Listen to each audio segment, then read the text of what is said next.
Bienvenidos queridos amigos, queridos hermanos, un placer saludarles a través de su canal Destellos de su Gloria. La reflexión para este día la encontramos en Génesis capítulo 11. Dios en el capítulo 10 encontramos que bendijo a Noé y a sus 3 hijos y les mandó que se pudiesen fructificar y multiplicar y llenar la tierra. Ese era el propósito de Dios.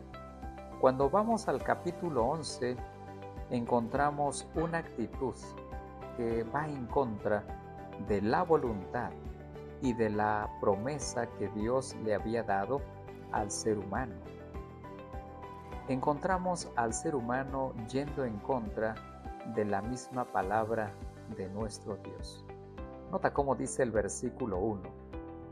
Toda la tierra hablaba la misma lengua y las mismas palabras. Todos los descendientes de Noé tenían una sola lengua. De esa manera se comunicaban. Y el propósito de Dios era que se expandieran por todo el planeta Tierra. Pero cuando vamos a este capítulo encontramos en el versículo 2 lo siguiente. Y aconteció que según iban hacia el oriente, hallaron una llanura en la tierra de Sinar y se establecieron allí. Al establecerse en esa llanura de Sinar, empezaron a fabricar, dice la palabra del Señor, ladrillos, lo cual les sirvió en lugar de piedra, y también empezaron a construir, dice la palabra del Señor en el versículo 4, vamos, edifiquémonos una ciudad y una torre cuya cúspide llegue hasta los cielos, y hagámonos un nombre para que no seamos dispersados sobre la faz de toda la tierra. Ahora el ser humano va en contra del mandato de nuestro Dios. Ellos se establecen en la tierra de Sinar, empiezan a edificar una ciudad y una torre con el propósito de que ellos decidieron hacerse un nombre. El ser humano siempre va en contra de la voluntad de Dios. En vez de seguir el nombre de Jesús, siguen el nombre personal. Quieren hacerse su propio nombre y quieren vivir conforme a la voluntad de nuestro Dios. Esto no es algo actual. Siempre ha sido así después de que el ser humano cometió pecado y se separó de la presencia del Señor. Vemos aquí una actitud de autodependencia. Totalmente vemos el orgullo, el egoísmo, ir en contra de los mandatos de Dios, ir en contra de los propósitos de nuestro Dios. Podemos percibir el humanismo, el racionalismo y de igual manera otras cuestiones de pensamientos que tergiversan el verdadero carácter de nuestro Dios. Ellos aparentemente tenían el propósito de no ser destruidos, pero la Biblia menciona en el versículo 5 que el Señor descendió para ver la ciudad y la torre que habían edificado los hijos de los hombres. Dios está interesado en la raza humana.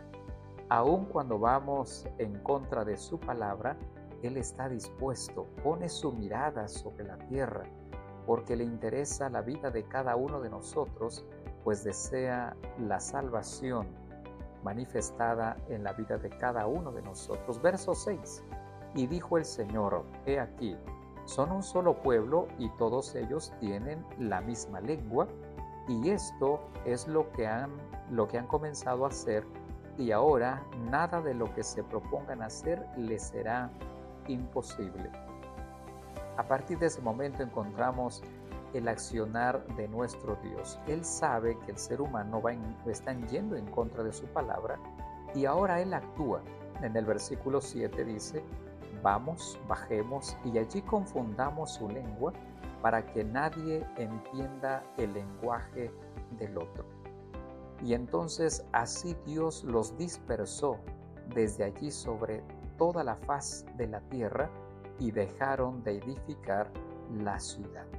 El propósito de Dios tendría que cumplirse, pero el ser humano en su afán de ir en contra de la palabra del Señor, trata de no permitir que la palabra del Señor se cumpla. Pero aún en medio de todas las circunstancias, Dios está dispuesto a cumplir su palabra. Versículo 9. Por eso fue llamada Babel, porque allí confundió el Señor la lengua de toda la tierra, y de allí los dispersó el Señor sobre la faz de toda la tierra.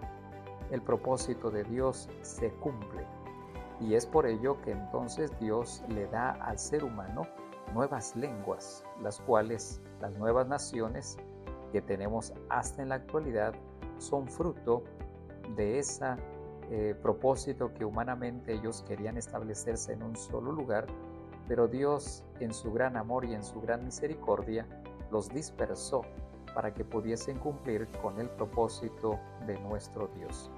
Posteriormente encontramos a los descendientes de Sem, y es importante señalar el versículo 24. Nacor vivió 29 años y engendró a Taré. En el verso 26 encontramos que Taré vivió 60 años y engendró a Abraham, a Nacor y a Harán.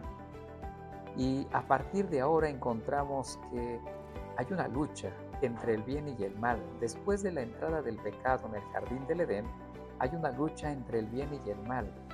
Y es por ello que a partir de este capítulo 11 encontramos a los descendientes de Sem, y uno de ellos es Taré, de las cuales le nació Abraham, Nacor y Harán, y es a partir de este momento en donde Dios empieza a constituir una nación a través de Abraham. Dice la palabra del Señor que entonces, versículo 27, estas son las generaciones de Taré. Taré engendró a Abraham, a Nacor y a Harán, y Harán engendró a Lot. Ya en el versículo 30 se menciona que la esposa de Abraham era estéril y no tenía hijos. Por lo tanto, en el versículo 31 se menciona que Taré tomó a Abraham su hijo, a su nieto Lot, hijo de Harán, y a Sarai su nuera, mujer de su hijo Abraham, y salieron juntos de Ur de los Caldeos en dirección a la tierra de Canaán, y llegaron hasta Harán y allí se establecieron.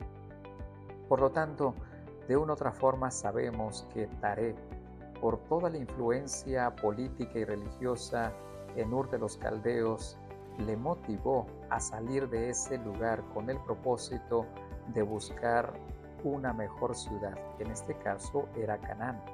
Posteriormente vamos a encontrar que Dios llama a Abraham con un propósito especial.